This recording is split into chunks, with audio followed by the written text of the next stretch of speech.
Hello students, welcome to my channel education lane.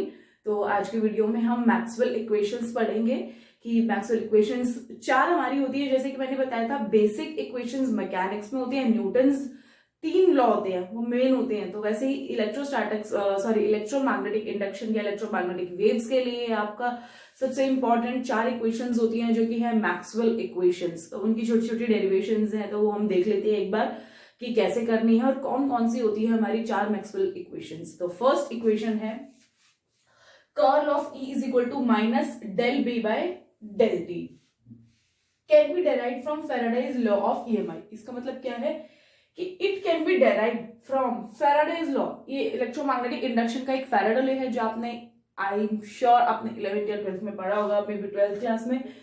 It can be derive from Faraday's law of EMI। Faraday's law of EMI क्या कहते हैं, induced EMF क्या होता है, ठीक है। Induced EMF E is given by minus del phi by del T, where phi is flux. अब जैसे अब आपको फाई यहाँ पे जो है, अब क्योंकि मैं मैग्नेटिक फील्ड से रिलेटेड कर रही हूँ, तो यहाँ पे फाई जो है वो क्या हो जाएगा, change of magnetic flux. Phi जो है वो बेसिकली क्या है, magnetic flux, and it is changing with respect to time, so minus d phi by dt is change of magnetic flux, ठीक है, and changes with respect to time। तो EMF E is equal to minus d phi by dt, also phi is equal to b dot ds। तो अब मेरा यहाँ पर phi जो हो गया, मैग्नेटिक फ्लक्स कैसे होता है, b dot ds। अब यहाँ पे वैल्यू पुट करो phi की, यहाँ पे हमने आ गया double integral minus del b by del t dot ds। This is my first equation. ये मैग्नेटिक फ्लक्स में आ गया। Similarly in electrostatic also induced EMF is given by the work done in taking positive charge around a closed loop. अगर कोई close loop पड़ा है जिसके अंदर करंट दौड़ रहा है और चार्ज को लेकर आते EMF इंड्यूस हो जाता है, तो जो करंट जो है हमारा लूप में, उसके अराउंड एक इलेक्ट्रिक फील्ड होगी, ठीक है। तो EMF is equal to close loop है, तो close integral E dot dl।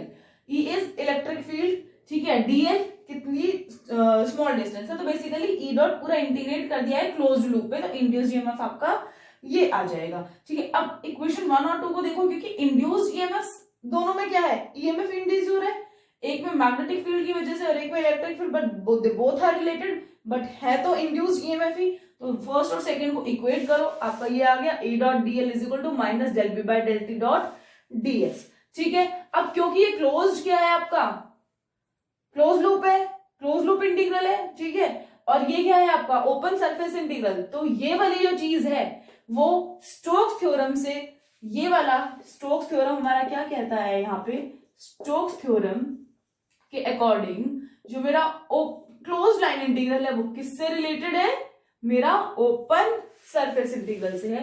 तो let us see the last step of my first equation. According to Stokes theorem, closed line integral is related to open surface integral like this, ठीक है। ये आप बहुत बार कर चुके हैं। यहां पर ये वाली वैल्यू पुट करिए, this is equal to this, ये वैल्यू हमने पुट करी, इसकी जगह ये पुट किया है। अब दोनों साइड देखिए, ds सेम, इंटीग्रल सेम है, तो मेरा क्या इक्वेट हो जाएगा, curl of is equal to minus del B by del T. और ये क्या है, this is my required Maxwell first derivation, ठीक है। सेकेंड इक्वेशन क्या है, curl of B is equal to mu naught J plus del D by del T. बहुत easy है, अभी डिस्प्लेसमेंट वेक्टर में हमें अभी प्रूव किया। हमने क्या प्रूव किया था, कर्ल ऑफ एच किसके इक्वल है, J plus del D by del T के इक्वल। अब आपको पता है that B is equal to mu naught H, ठीक है।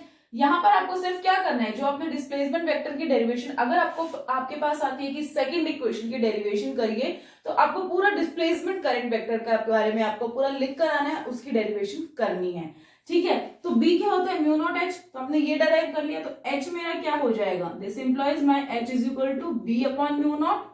यहां पर मैंने वैल्यू पुट कर दी, म्यू नॉट इस साइड चला गया, मेरी ये इक्वेशन आ गई। This is my second Maxwell equation which we want. Now third equation is divergence of E is equal to rho by epsilon naught. Rho क्या होता है, volume charge density. According to Gauss law आपने पढ़ा है, क्या होता है, E dot ds is equal to Q upon epsilon naught, and this is Q enclosed obviously. If rho is charge density, अगर रो आपका चार्ज डेंसिटी है तो टोटल चार्ज क्या होता है, volume charge density into total volume, और इसको integrate कर दिया है पूरे को, तो मेरा क्या हो जाएगा, पूरा जो आपका सरफेस है उसका मेरे पास चार्ज आ जाएगा। तो यहाँ पर क्यू की भी मैंने वैल्यू पुट करी है रो डीवी, ठीक है, अपॉन 1/ε0 जो है वो कॉमन आ गया है, तो E dot D S is equal to 1/ε0, this is common, और क्यू की जगह मैंने क्या लिखा है, rho dV. Now relate this, अब आपका जो क्लोज्ड सरफेस इंटीग्रल है, दिस इज डबल इंटीग्रल मतलब सरफेस, और ये लूप बना हुआ तो मतलब क्लोज, तो closed surface integral is related to open volume integral. वैसे इसमें वॉल्यूम में कभी भी ओपन या क्लोज नहीं होता है बेसिकली, ठीक है। तो E dot D S is equal to divergence of E D V. यहां पर इसकी वैल्यू जो ये है ये इसमें पुट करिए, divergence of E dV is equal to 1/ε0 rho dV. दोनों साइड इंटीग्रल कॉमन है, डीवी डीवी कॉमन है, क्या कंपेयर हो जाएगा, divergence of E is equal to rho by epsilon, which is my third Maxwell equation. This is the required third equation of Maxwell. इसके बाद हमारी एक इक्वेशन और बची है जो कि बहुत इजी है, वो late us see the expression for the last Maxwell equation which is divergence of B is equal to 0। मैं आपको फिजिकल मीनिंग ऑलरेडी बता चुकी थी कि डाइवर्जेंस ऑफ B क्या होता है। डाइवर्जेंस मतलब कि कितनी मैग्नेटिक फील्ड लाइंस किसी एरिया से क्रॉस कर रही हैं, या कितनी फील्ड लाइंस जो है वो बाहर की तरफ जा रही है। बट आपको पता है कि magnetic field lines make closed loops, ठीक है, वो ओपन नहीं होती है कि बीच में से कि एक पॉइंट से निकलकर किसी दूसरे पॉइंट पर जा रहे हैं, they are close loop, they form closed loops. तो ऑलरेडी जो है तो ऑब्वियस है इसका कि जो डाइवर्जेंस होगा वो 0 होगा। एक बार एक्सप्रेशन से मैथमेटिकली भी देख लेते हैं। Total magnetic flux through any Gaussian surface drawn in magnetic field is 0। Magnetic flux किसी भी गॉसियन सरफेस से क्या होगा, 0, क्योंकि वो बाहर जाती ही नहीं है, ठीक है, दे फॉर्म क्लोज्ड लूप्स। तो क्या हो जाएगा, B dot D S is equal to 0, ठीक है, अकॉर्डिंग टू गॉस लॉ।